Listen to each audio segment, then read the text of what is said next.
Good morning students. आज का class geography है। Geography lecture 1। यहाँ पर थोड़ा चमक रहा होगा, ज्योग्राफी लेक्चर 1।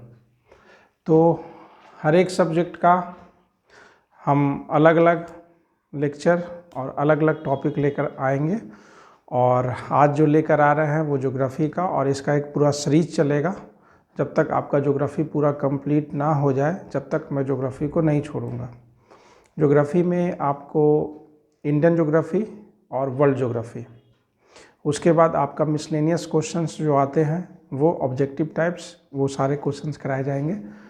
तो आज का क्लास जो है वो ज्योग्राफी का है, और इसका लेवल जो है वो काफ़ी बेसिक लेवल को लेकर चले हैं, लेकिन बेसिक लेवल से लेकर के आपको आपके कंपटीशंस के क्वेश्चंस को ही मैं उठाने का कोशिश किया हूँ। जो बेसिक्स में भी कोई कंपटीशन के क्वेश्चंस आते हैं मैं उसी को उठाने का कोशिश किया हूँ। तो ये जो लेवल है वो तो बेसिक है, लेकिन ये जो क्वेश्चंस आते हैं वो यूपीएससी, बीपीएससी, एसएससी और रेलवेज, उनके मैं क्वेश्चंस बैंक को और उनके बुक्स को, कई सारे बुक्स को मैं पढ़कर और उसका सार निकालकर, जो आजकल क्वेश्चंस पूछे जा रहे हैं 2020-2021 में आने की संभावना है। 2020 में आए थे, कुछ एग्ज़ाम जो पोस्टपोन्ड हो गए थे 2021 में होंगे, और ये सब क्वेश्चन जो बेसिक लेवल के क्वेश्चंस हैं वो क्वेश्चंस को मैं आज उठाया हूँ, क्योंकि आज लेक्चर 1 है और अगला क्लास में लेक्चर 2 में लेके आऊँगा, और इसके बाद जो है वो लेकर आऊँगा। तो आज जो है वो बेसिक क्लासेज है, तो शुरू करते हैं। तो बात यह है कि पहले हम अगर पढ़ रहे हैं भारत के बारे में, तो पहले ये जानें कि भारत की उत्पत्ति कैसे हुई, और हमारा जो अर्थ है वो अर्थ की उत्पत्ति कैसे हुई, ये तो आप लोग जानते होंगे। थोड़ा सा मैं उसको कुछ शब्दों में मैं इसको ख़त्म करता हूँ, क्योंकि क्वेश्चंस वहाँ से नहीं आते हैं। क्वेश्चंस जो आते हैं एग्ज़ाम में, मैं उसी टॉपिक को आपको मैं लेकर चलने की कोशिश करूँगा। तो पहले बता दूँ कि भारत की उत्पत्ति कैसे हुई, और उसके पहले बता दूं कि हमारे पृथ्वी की उत्पत्ति कैसे हुई। हुआ यूँ कि हमारे जो सौर मंडल है, सौर मंडल में सूर्य है। सूर्य जो केंद्र में है, केंद्र में कहने का मतलब ये हुआ कि जो सूर्य है, सूर्य ही सारे ग्रहों की सूर्य से ही उत्पत्ति हुई है, और सूर्य की अपनी एक ग्रेविटी है, सूर्य का अपना एक द्रव्यमान है, और सूर्य की अपनी लाइट है। तो वहाँ पे लाइट कैसे पहुँची, वहाँ पे लाइट कैसे इतनी ज़्यादा heat huge amount of energy हमको मिलती है। तो वहाँ पर हाइड्रोजन है और हीलियम है। हीलियम जो होता है उसका एटॉमिक नंबर 2 होता है, एटॉमिक वेट 4 होता है। हाइड्रोजन जो है उसका एटॉमिक नंबर और एटॉमिक वेट दोनों 1 होता है। एटॉमिक वेट की बात करें तो 1.008 इक्विवेलेंट 1 लेके चलते हैं। तो इसमें बड़ा कौन है? हीलियम। तो बड़ा एटम टूटता है और छोटे एटम में कन्वर्ट होता है। इसका मतलब हीलियम जो होता है वो टूटता है और वो हाइड्रोजन में कन्वर्ट होता है, और ये टूटने की क्रिया को कहते हैं विखंडन। और फिर से छोटे छोटे जो हाइड्रोजन है वो दोनों मिल करके फिर से क्या करते हैं? संलयन की क्रिया, मतलब वो जुड़ करके वो बड़े एटम हीलियम का निर्माण करते हैं। फिर से मैं बात करूं तो हीलियम टूटेंगे तो हाइड्रोजन में टूटेंगे, और दो हाइड्रोजन जब आपस में जुड़ेंगे तो वो हीलियम का फॉर्मेशन करेंगे। तो टूटने में जो एनर्जी हमको निकलती है वो हमको huge of amount of energy में निकलती है, वही सूर्य के पास एनर्जी, और उसी से वहाँ पे लाइट प्रोवाइड होती है। तो सूर्य जो है, सूर्य भी अपने अक्ष पर, अपनी धुरी पर वो घूम रही है, और घूमते घूमते कोई भी चीज़ घूमता रहता है और वो काफ़ी गर्म है, वहाँ काफ़ी पिघला हुआ अवस्था में हर एक चीज़ है, तो वो क्या होगा, उससे कुछ सेंट्रीफ्यूगल फोर्स के अंतर्गत वो क्या होगा, उससे कुछ दूर बाहर निकलेगी। जैसे आप कोई चीज़ को घुमा रहे हैं, या चाक पर मिट्टी जो होती है, हम बहुत सारा मिट्टी लेके चलते हैं, उस पर हम जब के डंडा से लेकर घुमाते हैं, तो जो अपने सेंटर पर होकर घूमती है तो उससे सेंट्रीफ्यूगल फोर्स के अंतर्गत उससे कुछ मिट्टी बाहर चिपक जाती है। उस तरीके से हमारे सन में भी हुआ। सन भी अपने सेंटर पर घूम रहा था, तो उससे कुछ पदार्थ, कुछ, अब चूँकि वो इतना बड़ा है, अमाउंट ऑफ इतना ज़्यादा उसकी वेट है, इतना ज़्यादा मासेज है उसका, तो इस कारण से क्या हुआ कि वो बड़े बड़े जैसे हमारे ग्रह के फॉर्म में वो के अपने अपने जितना अमाउंट ऑफ निकला उस अमाउंट के अंतर्गत, कुछ छोटे ग्रह का, कुछ ज़्यादा अमाउंट के अंतर्गत बड़ा ग्रह का। तो अगर हम बात करें तो बड़े ग्रह में बृहस्पति है, बृहस्पति की मास ज़्यादा है। तो इस प्रकार से ग्रह का फॉर्मेशन हुआ। तो ग्रह का फॉर्मेशन हुआ, वो ग्रह जो हुआ जैसे हमारा अर्थ है, तो अर्थ में 2-3 बात जो है जो दूसरे ग्रह में नहीं है, इस वजह से जो हमारे अर्थ है यहाँ पे जीवन मिल पाया। तो हमारा जो अर्थ है वो अर्थ में क्या हुआ, तो अर्थ में ये हुआ कि अर्थ का भी एक अपना मैग्नेटिक पावर है, जिस कारण से क्या होता है कि किसी चीज़ को अर्थ खींच पाती है। दूसरा क्या कारण है कि जो हमारा अर्थ है वो धीरे धीरे ठंडा होने लगा जब सूर्य से निकला, और सूर्य से निकलने के बाद वो ठंड होने लगा। कैसे ठंड होने लगा, तो यहाँ पर बहुत सारे चूँकि गैसियस, जब कोई भी गर्म होगा तो वो क्या होगा, वो गैस निकलेगा, और गैस निकलेगा तो वो क्या होगा, वो धीरे धीरे वो ठंड होगा, और ठंड होने के कारण क्या होगा, बादल बनेगा। और ये जो बादल बनेगा वो बादल, इसमें वाटर वेपर भी था, तो हमारे अर्थ के में वाटर वेपर था, वाटर उपलब्ध था, इस वजह से वहाँ से फिर से वो जो साइकिलिंग होता है, साइकिलिंग के प्रोसेस से बारिश हुआ, बारिश होने से फिर धीरे धीरे वो ठंडा होने लगा। तो ऊपरी जो भाग है हमारे अर्थ का वो क्या है, ठंड है, होकर फिर धीरे धीरे वो चट्टान के रूप में मिट्टी का फॉर्मेशन हुआ, और इस प्रकार से हमारे अर्थ का फॉर्मेशन हुआ। अब जो हमारा अर्थ है उसमें अगर हम बात करें तो आज से 20 करोड़ साल पहले भूभाग था और जल का भी क्षेत्र था। तो भू का जो भाग था, जो भूमि थी, वो भूमि का नाम था पैंसिया, और जो जल भाग था जो महासागर के फॉर्म में थी उसका नाम था पैथालासा। अब हुआ ये कि जो जल भाग है, ये जल भाग के जो भाग था और ये जो भूमि भाग था, तो इस कारण से जो भूमि भाग है वो क्या था, वो तैरता हुआ था। पैनेशिया था वो तैरता हुआ था।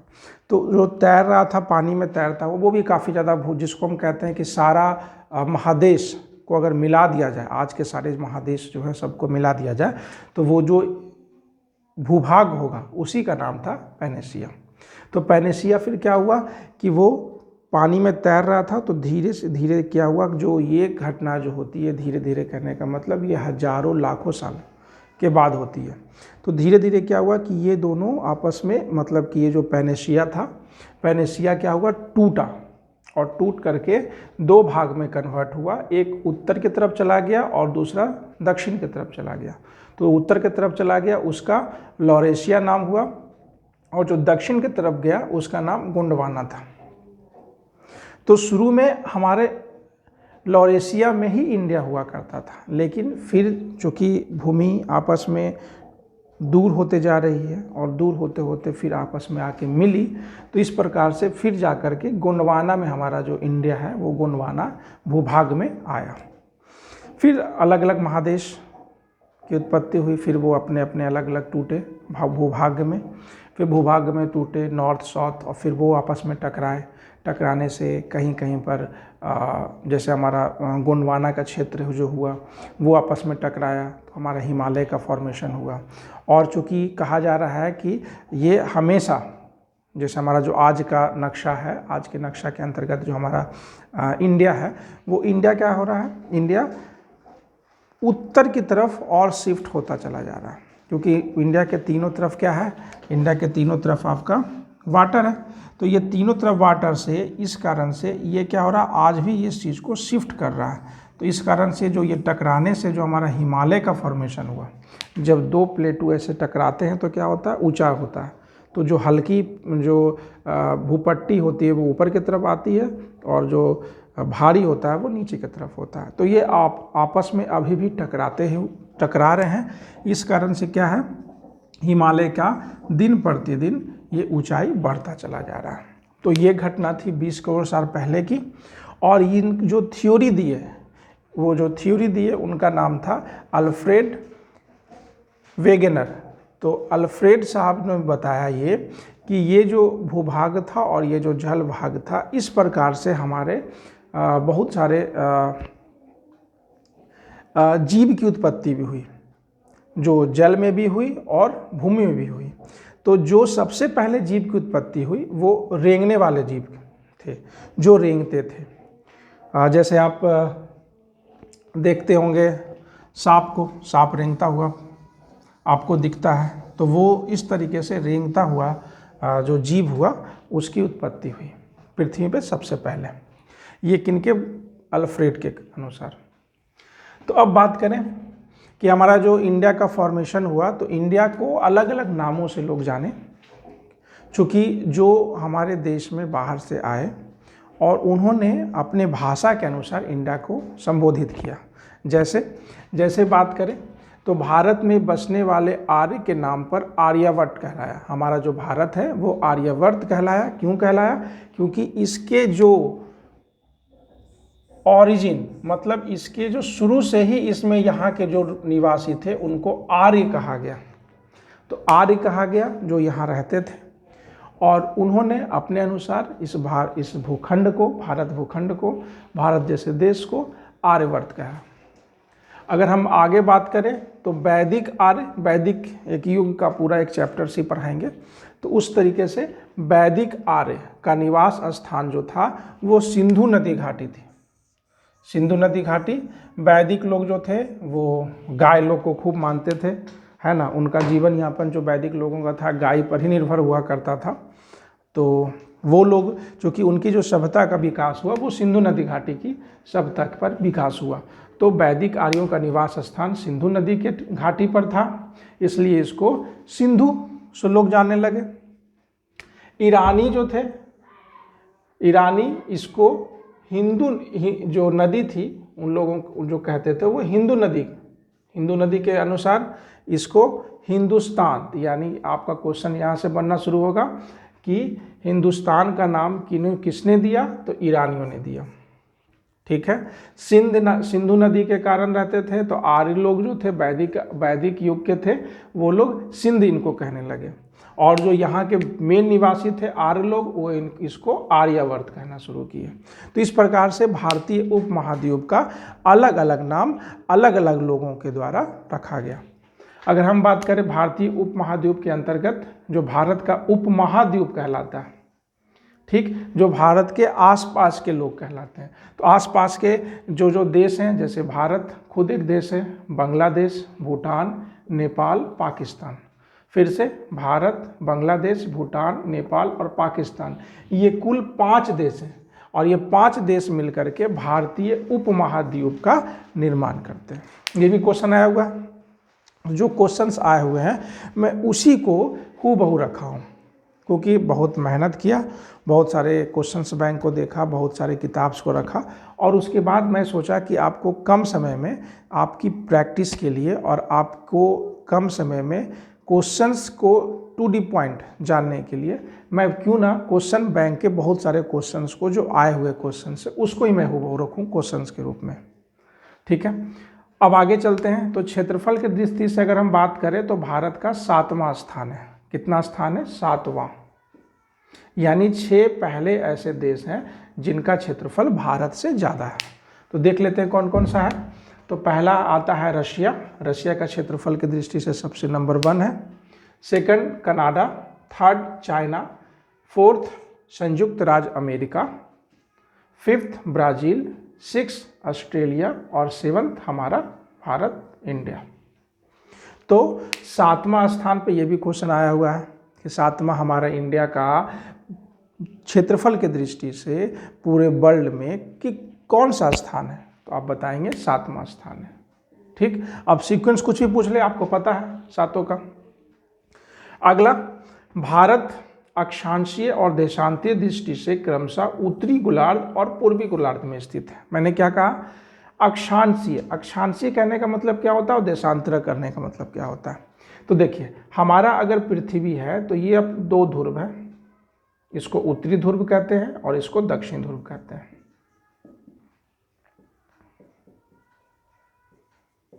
तो ये जो ध्रुव है, ठीक, तो अगर आपसे बोलेगा अक्षांशीय, इसका मतलब आपको उत्तर से दक्षिण की तरफ चलना है। और अगर आपको बोलेगा अक्षांशी की दृष्टि से उत्तरी गोलार्ध, तो ये हमारा अक्षांश जो है, इस अक्षांश में उत्तरी गोलार्ध यहाँ पर हमारा इंडिया।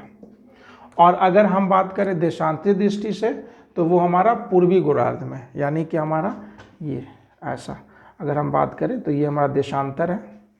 तो ये देशांतर में अगर हम बात करें तो पूर्वी क्षेत्र, क्योंकि इधर जो होता है वो पूर्व होता है, इधर जो होता है वो उत्तर होता है, इधर जो हुआ वो पश्चिम हुआ और नीचे दक्षिण हुआ, तो हमारा पूर्वी गोलार्ध में। ठीक है, ये भी क्वेश्चन आपसे पूछा गया।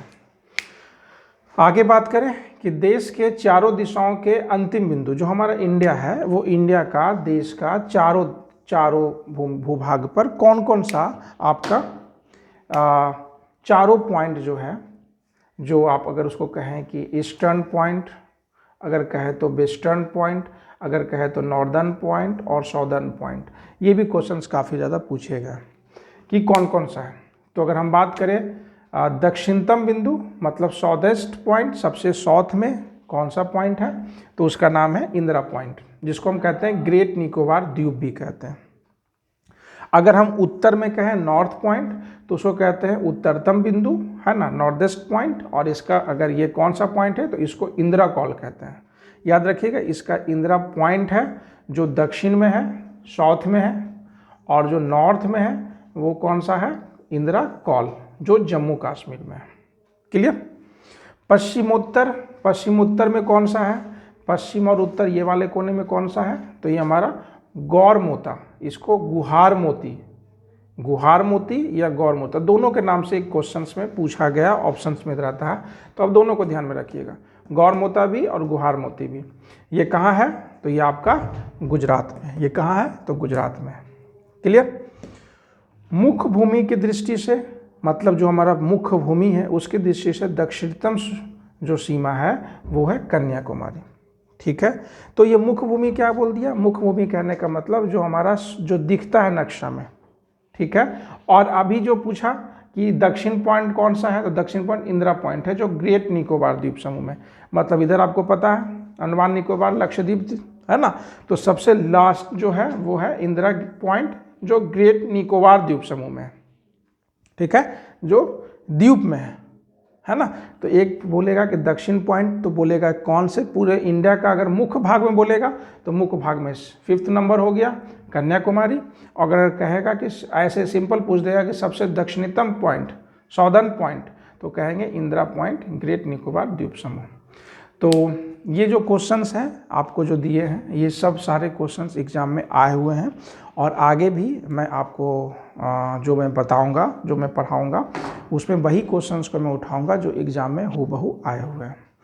तो आप लोग साथ में, इसलिए मैं लिख देता हूँ, लिखने का मेरा मकसद ये होता है कि आप इसको साथ में नोट्स भी बनाएं। तो जब शुरुआत करते हैं तो मैं कुछ सेकंड का पॉज देता हूँ, कुछ सेकंड के लिए आप क्या कीजिए, तो मैं आता नहीं बोर्ड पर, मैं कुछ सेकंड के लिए आपको देखने देता हूँ, उस समय आप वीडियो को पॉज कर लीजिए, पॉज करके आप नोट्स बनाइए और उसके बाद हमारे लेक्चर्स को सुनिए। तो वो आपको होगा कि साथ में नोट्स भी बनता चला जाएगा, तो आपका नोट्स भी बनता चला जाएगा और साथ में आपको इसको आप 1 से 2 बार सुनते रहिएगा, तो आपको धीरे धीरे सारा पॉइंट्स भी याद होता रह चलेगा। आशा करते हैं कि आप शुरुआत भी करेंगे, जैसे मैंने शुरुआत किया आप भी शुरुआत कीजिए, और अपने पढ़ाई को, क्योंकि बहुत सारा प्रॉब्लम्स लॉकडाउन की वजह से हुआ, तो उस प्रॉब्लम को छोड़िए और आप अपने आप को, ज़िंदगी को आगे बढ़ाइए। तो आपका एग्ज़ाम सुचारू रूप में 2021 से होना शुरू होगा, तो आप अपनी तैयारी को मुकम्मल कीजिए। और ये जो मैं बता रहा हूँ वो बेसिक्स क्वेश्चंस में बता रहा हूँ, लेकिन इसके बाद मैं अगले लेक्चर से, ये लेक्चर 1 था, तो ज्योग्राफी का अगला लेक्चर 2 होगा। तो मैं भी कोशिश करूँगा कि आपको बहुत सारे जो क्वेश्चंस में आए हुए हैं वही उसी को उठाऊं, और कुछ मैप का भी प्रावधान करूं, जिससे आपको कुछ समझने में आसानी हो। तो ठीक है, धन्यवाद, ऑल द बेस्ट।